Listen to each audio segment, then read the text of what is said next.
The Shipwrecked Boy. Thomas's Adventure. Wembury is a peaceful and relaxing village by the sea where people come for quiet holidays, but it wasn't always like that. We are back in 1850. Villagers worked in the mill, on the beach, or on the many farms. The lord of the manor owned all the land, the mill, and even the great millstone. The villagers worked hard to make a living but had a good life. Uh-oh. We have plenty of fish to eat and space to grow vegetables. There are a lot of people who are worse than us. John was a 17-year-old fisherman who lived on the millstone. He arrived on the beach.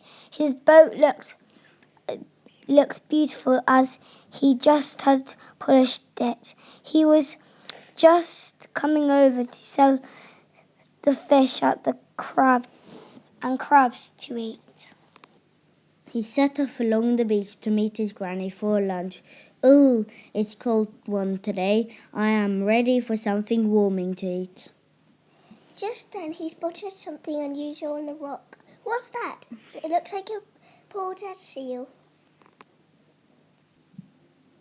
On the rock was a lump covered in seaweed with bits of broken wood all around him. John came over to have a closer look. I'm not really sure what it is, or even if it's alive. He pulled some of the seaweed off, then got a stick to poke him. It's a boy! The boy moved and squealed a bit. John bent down to take a closer look. Oh my, I'd best take you to Grandma Becky's house. You look well injured. Grandma Becky was taking John's lunch down to the beach. She saw him walking over. That poor soul, he looks terrible. He was very worried. She was very worried. He needs a hot meal and a warm bed. Can you help? John thought Thomas could go to Grandma's to recover. Can you help poor Thomas? He needs someone to look after him. Grandma had a warm and cosy cottage with a thatched roof and a warm fire. You come with me and Alec. We will take you home. They took Thomas back to their cosy cottage. Thomas was glad.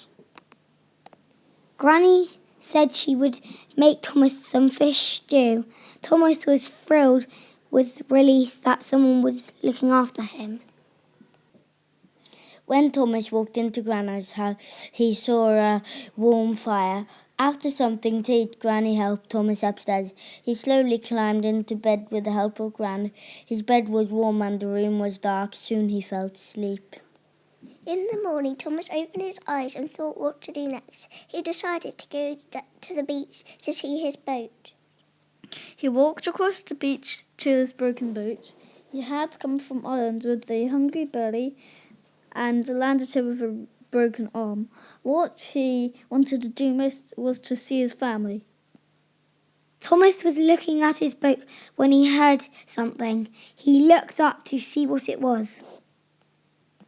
In the distance came a girl on a shiny white horse.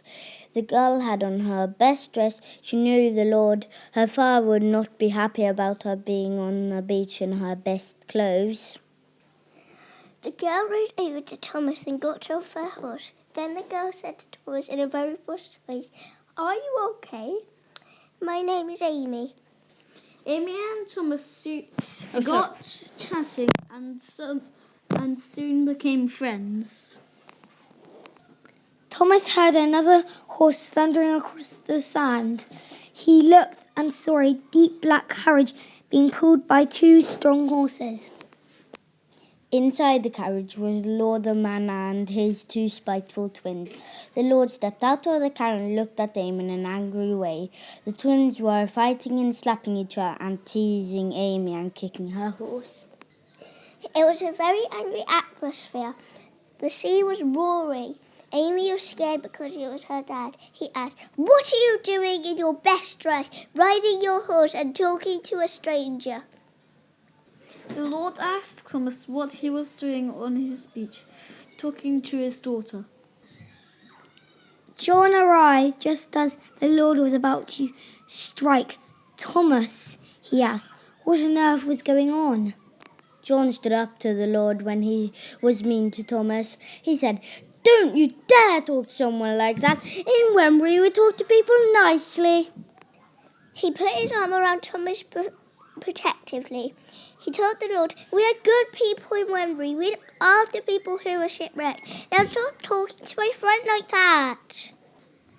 The Lord was shocked when someone under 20 stood up to him.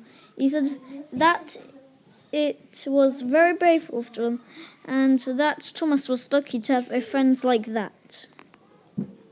The Lord and the two nasty twins left to go back home. Thomas and John were glad to see them go. John asked if he was okay. He asked if he wanted to live on the Moonstone with him. Thomas said, "That's very kind of you, but I would like to live with a family again. Could I live with your granny and granddad, please?" Grandma Becky and Grandad Alec made their way down to the beach. Thomas and John told them what happened and asked if they could take Thomas in. Granny went to see the vicar in the church to talk about Thomas.